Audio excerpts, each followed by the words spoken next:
Une femme se rend à l'hôpital pour donner naissance à des quintuplés, puis le médecin dit « Je suis désolé ». Bonjour à tous et bienvenue sur notre chaîne Tchotchapap dédiée aux histoires de la vie quotidienne. Notre couple québécois Paul et Barbara attendent des quintuplés. Le jour J est enfin arrivé. Mais il y a quelque chose qui cloche. Paul est inquiet. Découvrons le dénouement de cette incroyable histoire qui a fait la une des faits divers au Québec. Après avoir écouté cette histoire, merci de faire un tour sur notre chaîne Tchotchapap afin de découvrir la première partie de cette affaire ainsi que toutes nos histoires aussi croustillantes et ahurissantes les unes que les autres. N'hésitez pas de vous abonner et d'activer la cloche de notification afin de ne manquer aucune de nos publications, si vous nous rejoignez pour la première fois. Un like, un commentaire ou un partage sont également appréciés afin de faire grandir notre communauté. Emmenant sa petite amie et leur quintuplé à l'hôpital, Paul ne pouvait pas croire que le jour était enfin arrivé. Nerveux et excité à la fois, Paul fit de son mieux pour garder son calme en attendant des informations sur Barbara et les quintuplés. Le médecin, qui aurait dû mettre au monde ces quintuplés, s'approcha de Paul avec un air inquiet. Plus tard, Paul déclara que le visage du médecin semblait presque lui dire quelque chose sans mots, mais il n'arrivait pas à comprendre. Quoi qu'il en soit, il ne faisait aucun doute que quelque chose n'allait pas. Paul a finalement compris pourquoi le médecin avait un air si inquiet. Il n'avait pas l'air en colère ou même triste, mais plutôt confus. Mais qu'est-ce qui pourrait rendre un médecin aussi confus? Que pourrait-il se passer? Où étaient Barbara et ses quintuplés? Le médecin s'est approché de Paul et, après avoir regardé sa famille, il a demandé à lui parler en privé. Désespéré d'avoir des réponses, Paul acquiesça. Malheureusement, le monde de Paul était sur le point de s'écrouler et tous ses rêves allaient être brisés en quelques secondes. Il était temps pour le médecin de lui donner plus d'informations. Le médecin a lentement commencé à expliquer ce qui se passait.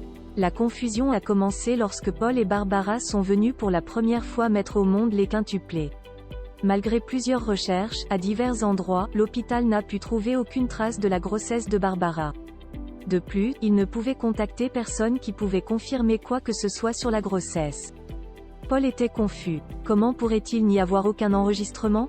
Lui, avec sa famille et ses amis, avait déposé Barbara à plusieurs reprises pour des rendez-vous chez le médecin.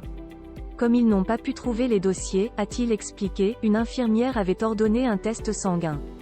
Les résultats ont choqué tout le monde dans la salle d'attente. Le médecin a finalement révélé l'horrible vérité à Paul, il n'y avait pas de bébé.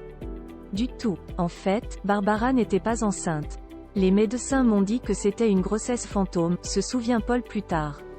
Mais qu'est-ce que cela signifie exactement? Au début, Paul a même eu du mal à comprendre ce que le médecin disait, et encore moins à l'accepter. Les mots n'avaient aucun sens. À chaque étape de sa grossesse, Paul était présent aux côtés de Barbara. Aussi, connue sous le nom de pseudocièse, une grossesse fantôme est une maladie psychologique rare où une femme se convainc qu'elle est réellement enceinte même si elle ne l'est pas. La femme souffrant de cette maladie peut éprouver de nombreux signes et symptômes d'une vraie grossesse. La cause exacte de la grossesse fantôme est encore inconnue. Cependant, l'un des facteurs les plus influents qu'ils ont trouvé est le désir extrême d'une femme de devenir enceinte. La condition est difficile à diagnostiquer, car elle peut souvent être confondue avec une grossesse réelle. De plus, une personne avec une grossesse fantôme peut en être convaincue elle-même. Peu importe combien de fois les médecins lui ont expliqué la grossesse fantôme, Paul était toujours confus. Après tout, il avait vu tous les signes de grossesse chez sa copine. Pourtant, lorsque les médecins l'ont questionné, Paul a admis qu'il ne l'avait jamais accompagnée à un rendez-vous chez le médecin et n'avait vu aucune preuve de ses propres yeux. Comment Barbara pourrait-elle avoir l'air enceinte, mais ne pas être enceinte? Malheureusement, il apprendrait qu'une femme qui subit une grossesse fantôme peut avoir des nausées matinales, une prise de poids et même une lactation. De plus de 20% des femmes qui souffrent de grossesse fantôme sont diagnostiquées enceintes par un médecin, à un moment donné. Alors que Paul commençait à parler au médecin, il raconta tous les signes que Barbara avait montrés. La raison pour laquelle il était si difficile pour Paul de comprendre ce qui se passait, c'est qu'il était tout le temps à ses côtés, il était donc témoin des symptômes de la grossesse. Au début, Barbara a souffert de terribles nausées matinales. Ensuite, son ventre est devenu assez gros pour pouvoir accueillir 5 bébés. Sa petite amie était même retournée chez le médecin, car elle avait l'air plus grosse qu'une femme enceinte moyenne. Plus loin encore, à la fin de la grossesse, Barbara a commencé à avoir des montées de lait. Enfin, la mère de Paul, qui a constamment aidé, n'a jamais remarqué de problème avec la future maman ou la grossesse. Malheureusement, ils savaient tous maintenant la vérité. Quelqu'un qui vit une vraie grossesse fantôme peut être étonné d'apprendre qu'il n'y a pas de bébé dans son ventre. Par conséquent, les médecins recommandent à leur entourage de prendre en charge la situation. Ils suggèrent de les faire se sentir compris et soutenus par ceux qu'ils aiment le plus.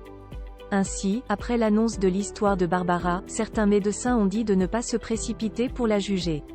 Certains soutiennent que la grossesse fantôme aurait pu être réelle et qu'elle se retrouvait toujours dans des situations financières désastreuses. De plus, certains soutiennent que la maladie rare pourrait également avoir été la cause de son comportement sombre. Malgré ce que les médecins ont dit, Paul voulait donner à Barbara le bénéfice du doute, même s'il souffrait beaucoup de cette situation. Elle pourrait avoir été victime de son propre désir d'avoir un enfant, provoquant un problème physiologique. Les médecins peuvent mal diagnostiquer une grossesse fantôme une fois, au premier stade. Cependant, il est presque impossible pour un médecin de ne pas finalement comprendre que la grossesse n'est pas réelle. De plus, un mauvais diagnostic d'une grossesse fantôme pour des quintuplés ne se produirait tout simplement pas. Les tests sanguins de grossesse ne mentent pas plus que les échographies. De plus, chaque fois qu'elle allait au cabinet du médecin, elle revenait avec une histoire différente. Surtout sur le nombre d'enfants qu'elle portait. Il semblait de plus en plus probable que Barbara avait entièrement simulé la grossesse. Pire encore, les médecins pensaient qu'elle avait menti. C'est alors que Paul se souvint de quelque chose à propos de Barbara et de son passé qui prouverait finalement si elle avait bel et bien simulé sa grossesse. Les preuves contre Barbara ont commencé à s'accumuler. Tout en discutant de la possibilité qu'elle ait simulé la grossesse, Paul a admis qu'il n'avait jamais rencontré la famille de Barbara, ni même parlé avec eux. En fait, il n'a même jamais posé de questions à leur sujet. Il savait seulement que Barbara venait du Québec, tout comme lui. Selon Paul, Barbara n'aimait pas en parler et il respectait cela. Maintenant, son silence semblait suspect. Bientôt, la nouvelle de l'étrange grossesse a fini dans le journal local. Ensuite, la dernière pièce du puzzle est entrée en jeu. À cause de cet article, un proche de Barbara a fini par prendre la décision de contacter Paul. Ce n'est pas la première fois qu'elle le fait. Mais honnêtement, nous n'aurions jamais pensé qu'elle était assez folle pour recommencer, a-t-il dit à l'homme au cœur brisé. Désormais, il n'y avait aucun doute, Barbara avait simulé la grossesse. L'informateur a également révélé que Barbara n'avait dit à aucun des membres de sa famille qu'elle était enceinte. Elle a rompu ses liens avec nous ces derniers mois, a poursuivi le parent. Elle ne voulait pas que nous soyons au courant de son mensonge. Sa famille s'est sentie dévastée d'apprendre qu'elle avait recommencé et s'est même excusée, bien qu'elle ne sache rien. Un autre homme lié à son passé a ensuite contacté le Toronto Sun pour raconter son histoire. C'était une histoire très similaire à ce qui était arrivé à Paul. L'ex-petite amie a déclaré que pendant qu'il sortait avec Barbara, elle lui avait dit qu'elle attendait des jumeaux. Elle voulait également utiliser les bébés comme excuse pour collecter des fonds. Plus tard, il a découvert que les jumeaux n'avaient jamais existé. Paul n'arrivait pas à croire comment ils avaient vécu sous le même toit et n'avait jamais eu la moindre idée que Barbara simulait la grossesse. Pendant plusieurs mois, Barbara avait menti même sur les réseaux sociaux pour obtenir des dons pour les faux quintuplés. Personne dans la famille ou l'un de ses amis ne soupçonnait réellement qu'il n'y avait pas de bébé du tout.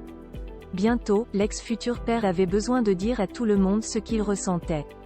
Bien sûr, Barbara n'a pas seulement blessé Paul, elle a également blessé tout le monde autour d'eux. Quand Paul est rentré de l'hôpital, il savait exactement ce qu'il fallait faire. Se sentant extrêmement coupable, en voyant la chambre des bébés, il fondit presque en larmes. Ils avaient préparé une chambre pour des bébés, mais il n'y en avait pas. En entrant dans la pièce, il a pu voir des affaires de bébés partout, des cadeaux qu'il recevait de la famille, d'amis et de personnes généreuses de la communauté.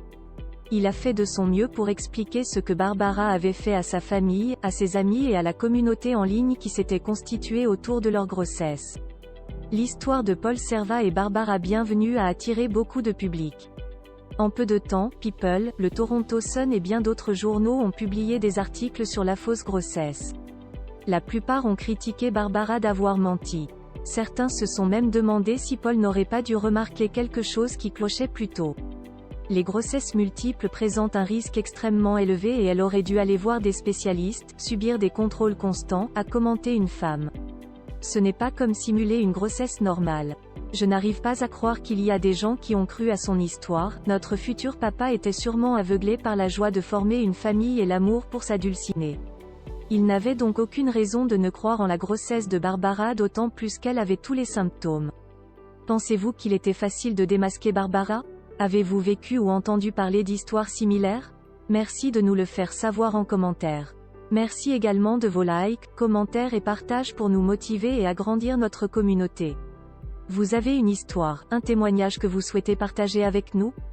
Alors une seule adresse: chojapap@gmail.com.